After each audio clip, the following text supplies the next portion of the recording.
बच्चों, स्वागत है आपका एक नए वीडियो के साथ। हम बात करें डीएमएलटी के एनाटॉमी के पेपर की बात करें, ठीक है, जिसमें हमने पिछले वीडियो के अंदर दो जो आपका थर्ड क्वेश्चन है उसकी बात करेंगे।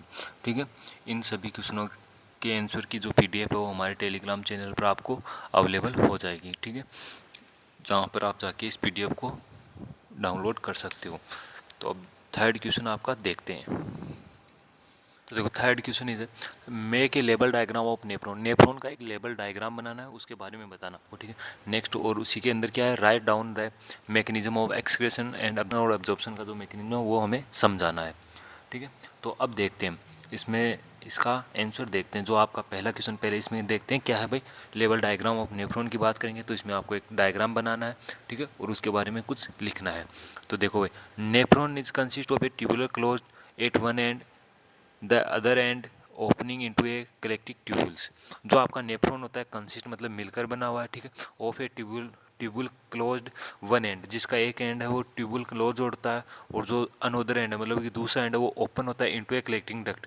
कलेक्टिंग डक्ट के अंदर ओपन होता है। ठीक है, नेक्स्ट, द क्लोज और blind end is the indent to form the cup shaped glomerular capsule. बंद या अंधा सिरा का एक कप के आकार का ग्लोमुलर कैप्सूल का निर्माण करता है। ठीक है, जिसे आप क्या बोलते हो भाई, बोमन कैप्सूल भी बोल सकते हो। ठीक है, next, which almost completely enclose a network thin arterial capillaries.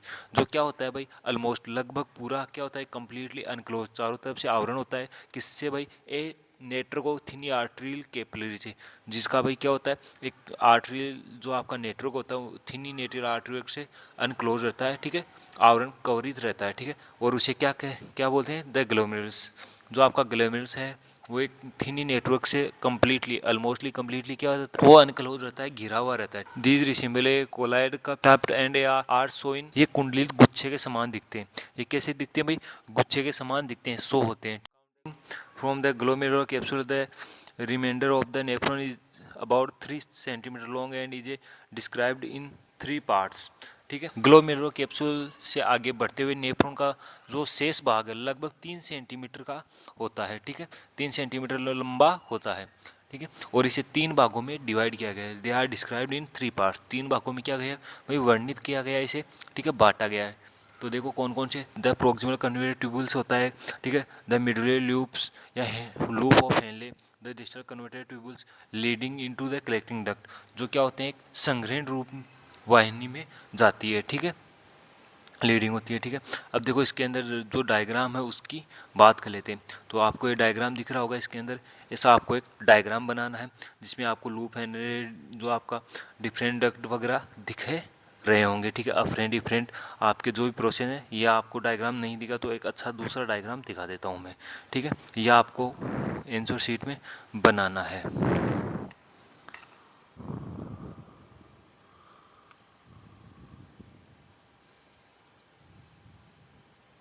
ये डायग्राम आपको बनाना है जिसमें ये आपकी अफ्रेंट आने वाली हो गई, इफ्रेंट जाने वाली हो गई। ठीक है, ये आपका बोमन्स कैप्सूल हो गया यहाँ पर। ठीक है, कैपिलरी नेटवर्क आ गया, लूप ऑफ हेनले आ गए। ठीक है, जो आपकी डिजिटल कन्वर्टेड ट्यूबुल्स आ गए, इसमें प्रोक्सिमल कन्वर्टेड ट्यूबुल्स आ गए। ठीक है, कलेक्टिंग डक्ट आ गया, यूरिन फ्लो का आ गया। ठीक है, ये आपको पूरा डायग्राम इसमें बनाना है। ठीक है, अब इस डायग्राम की बात कर लेते हैं।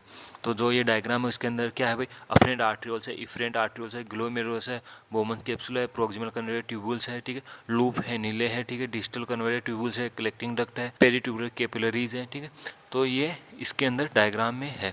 तो इनके बारे में हम कुछ पढ़ेंगे। अब देखो मैकेनिज्म की बात कर लेते हैं। आपका इसमें क्वेश्चन था जो आपका लेबल डायग्राम ऑफ नेफ्रॉन की बात कर ली। ठीक है, फिर आगे क्वेश्चन था मैकेनिज्म ऑफ एक्सक्रेशन और अब्जॉर्प्शन था। तो इसके द्वारा जो बात करेंगे हम mechanism of excretion by nephron. Nephron का जो मैकेनिज्म है एक्सक्रेशन का उसकी बात करें तो यूरिन फॉर्मेशन करें 3 स्टेप। जो यूरिन का फॉर्मेशन होता है, यूरिन बनता है, वो गठित होता है, अकर मतलब गठित होता है इन 3 स्टेप्स, 3 स्टेप के अंदर। ठीक है, तो देखो भाई कौन कौन सी है वो हम बात करते हैं। 3 स्टेप कौन कौन सी है भाई, ग्लोमेरुलर फिल्ट्रेशन है, ट्यूबुलर रीअब्जॉर्प्शन है।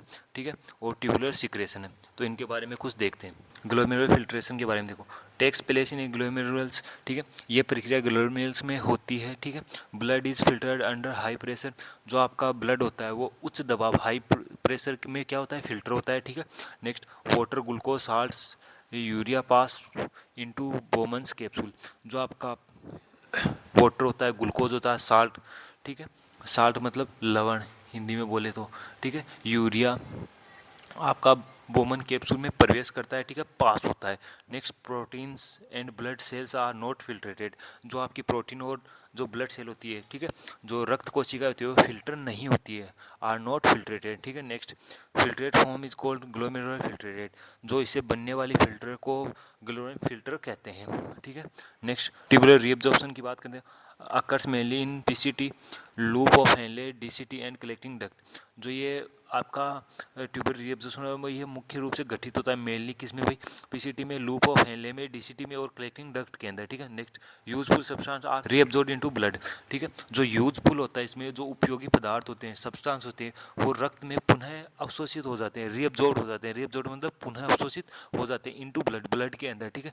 नेक्स्ट बात करते हैं जो आपके रीअब्जॉर्ब्ड होने वाले सब्सटेंस हैं वो कौन कौन से, जैसे कि ग्लूकोज हो गया, एमिनो एसिड हो गया, सोडियम क्लोराइड हो गया, वाटर हो गया, ठीक है। ये वापस से क्या हो जाते हैं भाई, ब्लड के अंदर रीअब्जॉर्ब्ड हो जाते हैं। नेक्स्ट आपका जो थर्ड है वो देखो, ट्यूबुलर अकर्स मेनली इन डीसीटी। ये किस में होता है भाई, मुख्य रूप से अकर गठित होता है डीसीटी में। Next, harmful substance are secreted from blood into tubules. जो हार्मफुल सब्सटेंस होता है वो सिक्रेटेड होता है फ्रॉम ब्लड से और इन ट्यूबुल्स में, ठीक है। नेक्स्ट एग्जाम्पल की बात करें जैसे कि हाइड्रोजन आयन हो गया, ठीक है, आपका।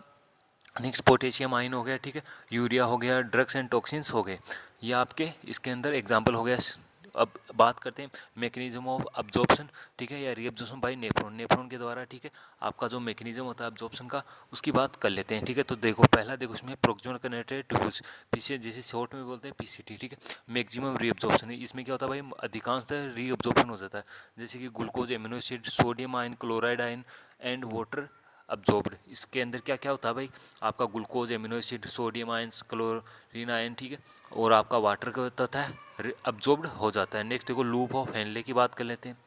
तो लूप ऑफ हेनले के अंदर डिसेंडिंग लिम्ब, ठीक है, डिसेंडिंग लिम्ब के अंदर क्या होता है, रीअब्जॉर्ब्ड वाटर, ठीक है। असेंडिंग लिम्ब के अंदर होता है रीअब्जॉर्ब्ड सोडियम एंड क्लोराइड, ठीक है।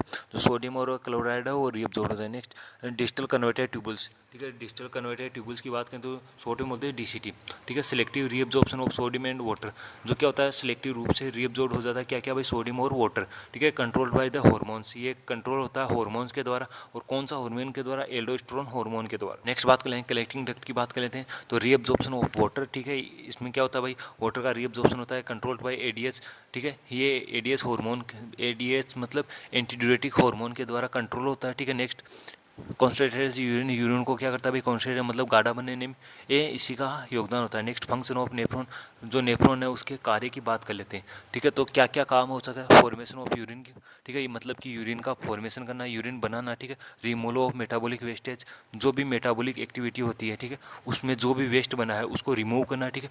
Regulation of water and electrolytes, ठीक है, जो वाटर और इलेक्ट्रोलाइट्स उसका रेगुलेशन करना, ठीक है।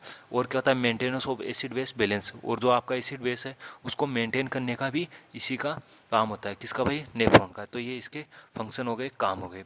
अब नेक्स्ट क्वेश्चन की बात हम नेक्स्ट वीडियो के अंदर करेंगे।